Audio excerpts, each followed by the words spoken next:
next we move on to the agenda for tonight's session. We have a very successful leaders all the way connecting from East. I hope Geeta and Vishal Prasad to share about objection handling. Thank you. और किशोर जी, आपकी hosting काफ़ी अच्छी हो रही है और काफ़ी अच्छा लग रहा है हम लोगों को सुन करके, और बहुत ही अच्छा लग रहा है आपको सुन करके और देख करके भी। इसके लिए आपको कॉन्ग्रेचुलेट करते हैं हम लोग दोनों, विशाल और गीता। और माई सेल्फ विशाल प्रसाद और माई सेल्फ गीता प्रसाद। अगर प्रोफेशन के हिसाब से मैं बोलूँ तो मैं एक होम मेकर हूँ, बिजनेस वूमन हूँ और एक यूट्यूबर हूँ। और मैं अपनी प्रोफेशन के बारे में बात करूं तो बेसिकली मैं एक स्कूल टीचर के तौर पे कार्यरत हूं गवर्नमेंट स्कूल में। और आज जो हम लोगों का जो टॉपिक है ना, बहुत ही ज़बरदस्त टॉपिक है, और ये टॉपिक जुड़ा हुआ है हम लोगों को ऑब्जेक्शन हैंडलिंग से। और कहते भी है ना कि कोई भी काम को अगर किया जाए ना, तो उसमें अगर ऑब्जेक्शंस आते हैं तो इसका मतलब ये नहीं कि काम खराब है, लोगों की इच्छाएं होती हैं उसके बारे में जानने की। तो बेसिकली इसी से हम लोगों का टॉपिक जुड़ा हुआ है, और हम लोग स्क्रीन शेयर के माध्यम से ये चीज़ को शेयर करने वाले हैं। और उम्मीद कर रहे होंगे कि हम लोगों का स्क्रीन आप लोगों को दिख रहा होगा। और काफ़ी इंटरेस्टिंग टॉपिक है, और उस टॉपिक का नाम है ऑब्जेक्शन हैंडलिंग। और बेसिकली हम लोग आसनसोल से हैं, हमारे जो अपलाइन है विनीत जी और सीमा भाभी हैं, और हम लोगों के मेंटर आशीष जी हैं। और पहला जो टर्म है यहाँ पे ऑब्जेक्शन को कैसे हैंडल करें उसके बारे में बात करते हैं। और ओवर टू यू गीता। हाँ, तो सबसे पहले जब हम इस बिज़नेस में आते हैं तो हमें सबसे जो पहली चीज़ देखने को मिलती है वो यही है, ऑब्जेक्शन को कैसे हैंडल करें। और ऑब्जेक्शन सही में सभी को फेस करना पड़ता है। और सबसे पहले तो बिज़नेस के बारे में बात करेंगे, आपको बिज़नेस में क्या क्या ऑब्जेक्शन झेलने पड़ते हैं और उसको कैसे आप हैंडल करोगे, तो उसके बारे में बात करेंगे। तो देखिए, सबसे आम ऑब्जेक्शन जो होते हैं बिज़नेस में, सबसे पहले आता है मूल्य, मतलब पैसा। सबसे पहले जो जिन लोगों से जब हम बात करते हैं तो पहले वही लोग क्या सवाल करते हैं, मुझे इस बिज़नेस से कितना अमाउंट का इन्वेस्ट करना पड़ेगा। मतलब कितना अमाउंट, जब कोई भी आप बिज़नेस शुरू कर रहे हो तो भाई कितना अमाउंट मुझे इन्वेस्ट करे पड़ेगा। लेकिन वही बात है कि लोग पूछते हैं कि अरे भाई इसमें क्या होगा, लेकिन फिर हमें उसका जवाब कैसे देना है कि इसमें कोई भी रजिस्ट्रेशन फ़ी नहीं है, कोई भी जॉइनिंग फ़ी नहीं है, और आपको इसका जो भी है, जो भी मिलेगा, प्रशिक्षण वगैरह सामग्री है, एडवांस जो भी प्राप्त होगा, ये आपको फ्री में निःशुल्क मिलेगा। और आपको खुद इस बारे में पता करने के लिए चिंतित होने की ज़रूरत नहीं है। और सबसे दूसरी चीज़ क्या है कि आपको कोटा पूरा करने का कोई दबाव नहीं। जैसे होता है ना कि अरे भाई लीड जनरेट करो, आजकल सेल्स में यही सुनने को मिलता है। अगर आप हो तो आपको लीड जनरेट करना होगा, तब आप ऐसे करोगे, इस ढंग से काम करना होगा। और दूसरी चीज़ क्या होती है वो विशाल जी शेयर करेंगे। ठीक है, थैंक यू गीता। और नेक्स्ट जो हम लोगों का पास जो क्वेश्चन आता है ना कि टाइम और इसका जो इफ़र्ट है उसके बारे में लोग क्वेश्चन करते हैं कि मुझे कितना टाइम देना पड़ेगा, मुझे नहीं लगता है कि मैं इस बिज़नेस के लिए समय निकाल सकता हूँ। और कहीं न कहीं, कभी न कभी मेरा भी एक समय ये क्वेश्चन था। तो इसके जो आंसर्स हैं ना, बिल्कुल टू द पॉइंट और सटीक आंसर है कि बिज़नेस करने के लिए आपको अपनी नौकरी या काम-धाम को छोड़े बिना आपके पास में जो खाली समय है, उसका उपयोग करना है। और जैसा कि मैं बताऊँ तो मेरे पास में वीकेंड का समय बचता है, सैटरडे तक टाइम नहीं हो पाता है, संडे को ऑफ डे होता है। तो हम लोग यहाँ पे चाहेंगे ना तो संडे को अपना टाइम निकाल कर के बिज़नेस में दे सकते हैं। और ये जो होता है आपके पास में, ये काफ़ी ज़्यादा फ्लेक्सिबल होता है कि आप अपने बिज़नेस के लिए कितना टाइम देना चाहते हैं। ऐसा कोई इसमें टाइम बाउंड नहीं है कि आपको मॉर्निंग में ही टाइम देना होता है, जैसे कि बाकी अदर ट्रेडिशनल बिज़नेस या जॉब में होता है। हमारे पास सारे काम को करने के बाद, अगर उसके बाद हमारे पास जो फ्री टाइम बचता है, जहाँ पे हम लोग दूसरी जगह टाइम को वेस्ट करते हैं, उसका यूटिलाइज़ कर सकते हैं। तो ये दूसरा पार्ट था ऑब्जेक्शन हैंडलिंग में, जहाँ पे पहले तो प्राइस आता है, दूसरा होता है टाइम और इफ़र्ट, तीसरा जो होता है यहाँ पे अगर बात करेंगे प्रतिष्ठा के बारे में। और यहाँ पे जैसे कि बहुत सारे लोगों के पास में ये क्वेश्चन आता है, और ज़ाहिर-सा बात है अभी कुछ महीनों या कुछ आगे ही एक घटना घटी थी, जैसा कि बहुत सारे मल्टी लेवल मार्केटिंग होते हैं ना, कि क्वेश्चन आता है, लोग पूछते भी हैं, क्या ये गैर कानूनी या पिरामिड या स्कैम तो नहीं है? इसके बारे में गीता बताएँगी कि जनरली ये क्या होता है ये? तो देखिए, यहाँ पर लोग जब बताते हैं कि इस एमवे को लेकर भी बात करते हैं कि क्या कोई पिरामिड स्कीम तो नहीं है कि केवल मतलब ऊपर वाले लोग ही केवल पैसा कमाते हैं, ऐसा ऐसा बिल्कुल भी नहीं है। तो यहाँ पर ये सुनने को मिलेगा, लेकिन आप कैसे उसको बताओगे कि हाँ, एमवे जो है वो सबसे पुरानी डायरेक्ट सेलिंग कंपनी है। अगर आपको लगता है कि सही में ऐसा है तो ये कितने इतने सालों से क्यों चलती। और दूसरी चीज़ है कि भाई विश्व भर में काफ़ी दिनों से ये काम कर रही है, काफ़ी लोगों को इसमें संतुष्टि भी मिला है काम करके, काफ़ी लोग आगे भी बढ़ रहे हैं। तो ये इस ढंग से हमें बताना होगा कि इसका टर्नओवर कैसा है, किस ढंग से प्रोडक्ट को लॉन्च कर रही है और कैसे काम करती है। ये आपको जब ये चीज़ें पूछी जाती है तब आपको इस ढंग से बताना है। मल्टी लेवल मार्केटिंग में कहा जाए ना तो एमवे का नाम ही आता है। और यहाँ पे नेक्स्ट जो पॉइंट आता है ना, सबसे आम कॉमन प्रॉब्लम जो होता है ना, क्या मुझे शुरू करने में बहुत देर तो नहीं हो चुकी है? क्योंकि पहले शुरू करने वाले पहले ही काफ़ी ऊँचाई तक पहुँच चुके होते हैं।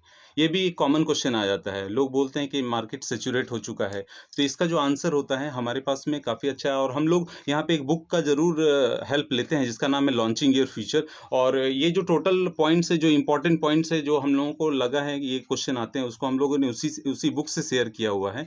और यहाँ पे हम लोग इसका आंसर देते हैं कि ये बिल्कुल भी नहीं है, आप किसी भी समय शुरू कर सकते हैं, आप जितनी चाहे उतनी आमदनी से शुरू कर सकते हैं। लोगों के दिमाग में कोई भी नेटवर्क मार्केटिंग आता है ना, तो उनको लगता है कि हमें पैसा पहले लगाना पड़ेगा, और कितना लगाना पड़ेगा, हम लोगों को daily month wise month product खरीदने होते हैं क्या?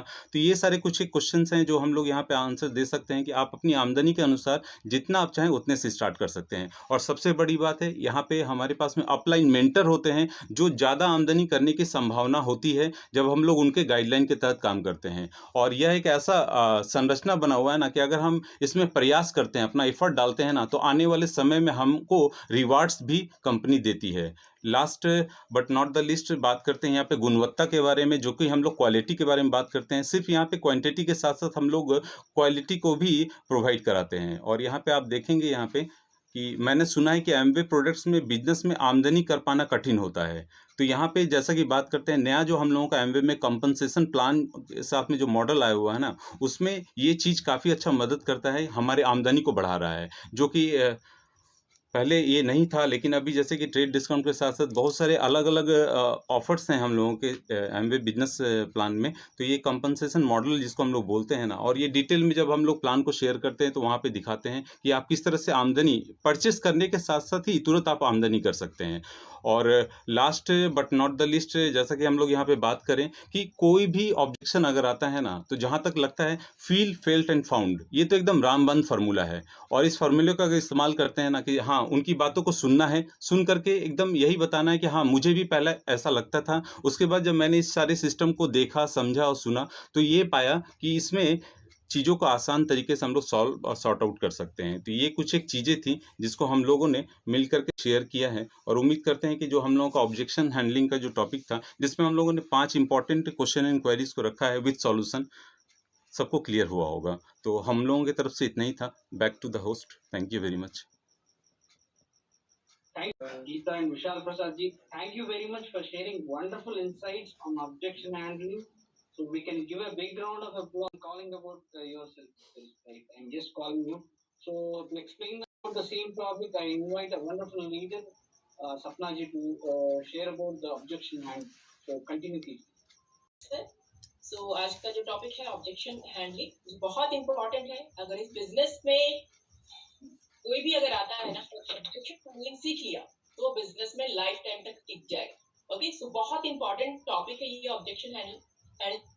एंड मैंने जो आज जो पॉइंट्स नोट किए हैं ना, ये मेरा खुद का मतलब जो मैंने विजुअलाइज किया है, आई मीन मैंने जो फील किया है, सॉरी, एंड जो बताया विशाल जी ने, फील फेल्ट फाउंड, तो वही मैं आज आपको शेयर करने वाली हूँ।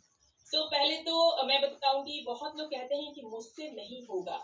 बहुत लोग बिजनेस में आते हैं, कहते हैं अरे यार आप तो कर लेती हैं सपना जी, अरे आपके पास तो यू आर सिंगल, आपके पास बहुत समय है, बच्चे नहीं है, परिवार नहीं है, तो आप तो कर लेती हैं, मेरे से तो नहीं होगा, मेरे पास जॉब है, मेरे पास ये है वो है, बहाने बहुत तरह के होते हैं।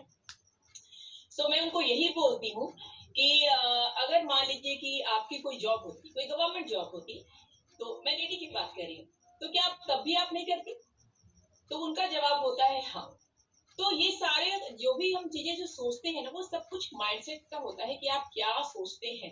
अगर इस बिजनेस को लेके सच में आप सीरियस हैं, या सच में लगता है कि इस बिजनेस को करके मेरी लाइफ अच्छी हो सकती है, तो ये बिजनेस आप जरूर करेंगे।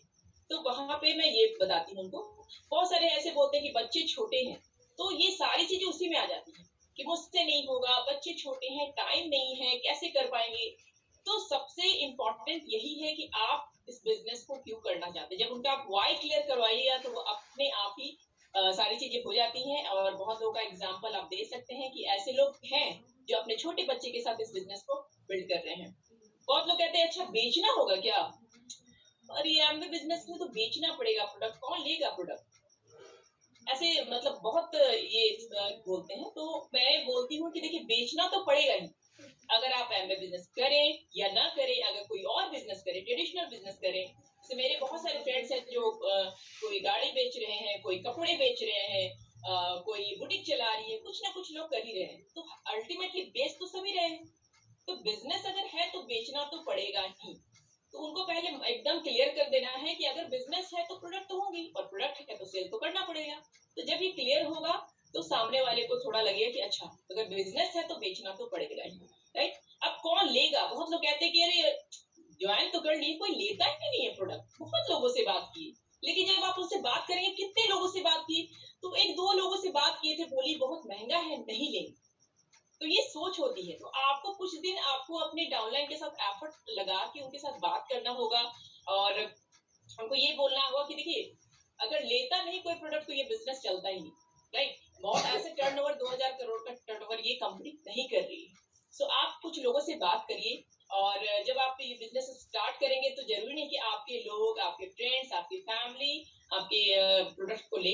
तो जरूर स्ट्रेंजर लोगों से बात करिए, कुछ लोगों से बात करिए। ऑटोमेटिक लोग, आज मैंने एक लेडी से बात करी, वो मुझे नहीं जानती है, एंड मुझे लगा, वो जब पता चला कि she is the Amway lover product, मतलब बहुत वो तारीफ कर रही थी, बहुत सारी चीजें वो उसको बता रही थी, ठीक है।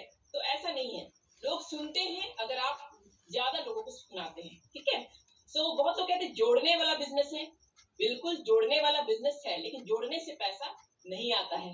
ओके, जब तक बिजनेस को आप उनको सही तरीके से नहीं बताएंगे। बहुत लोगों को लगता है आदमी जोड़ने से पैसा आता है, आदमी जोड़ने से पैसा नहीं आता है। जैसे कि हर बिजनेस में प्रोडक्ट जब तक आपका सेल नहीं होता है, आपका टर्नओवर नहीं होता है, आपको प्रॉफिट नहीं आता है, वैसे इस बिजनेस में नहीं आता है। बहुत लोग कहते हैं यार मामा ने किया था, चाचा ने किया था, मेरी फ्रेंड की थी 20 साल पहले, तो उसने किया था, अरे कुछ तो हुआ नहीं, ऐसा करके उनका जवाब होता है। तो हम बोलते हैं कि देखिए, ऐसे तो हर फील्ड में बहुत लोग हैं जो काम करते हैं लेकिन सक्सेस नहीं होते। तो ऐसा थोड़ी कि वो अच्छा नहीं है। जैसे आईएएस बनने की तैयारी बहुत लोग करते हैं, राइट। सीए बनने की तैयारी बहुत लोग करते हैं, किसी भी काम को करने की तैयारी बहुत लोग करते हैं। तो अगर आप सक्सेस नहीं है तो ऐसा थोड़ी है कि वो सही नहीं है, राइट। तो ये आप एग्जाम्पल दे सकते हैं। बहुत लोग कहते हैं कि अरे वो तो किया था लेकिन सक्सेस नहीं हुआ। तो वो किया था तो कैसे किया था, राइट। बहुत लोग हैं जो प्रिपरेशन बहुत अच्छे से करते हैं। लोग कहते हैं कि अरे मैं तो 2 साल से प्रिपरेशन कर रहा हूँ, कोई फटाक से 6 महीने में प्रिपरेशन करके निकाल लेता है। तो उसकी तैयारी किस तरीके से हुई, ये बहुत जरूरी देखने वाली बात है। फिर कहते हैं एमबी बहुत सपना दिखाती है। तो बिल्कुल एमबी सपना दिखाती है, क्योंकि सपने अगर आप नहीं देखेंगे तो फिर जानवर और आप में क्या फर्क रह जाएगा। ओके, सो सपना दिखाती है, और तभी हम इस बिजनेस को कर पाते हैं। हर फील्ड में आपको सपना देखना होता है। अगर बचपन में ही मम्मी पापा जब छोटे होते हैं तो दिखाते हैं कि बेटा बड़े होकर डॉक्टर बनोगे, बड़े होकर क्रिकेटर बनोगे, जबकि वो छोटा होता है। तो बच्चे के उस छोटे से दिमाग में डाला जाता है कि आप बड़े होकर कुछ अच्छा करेंगे।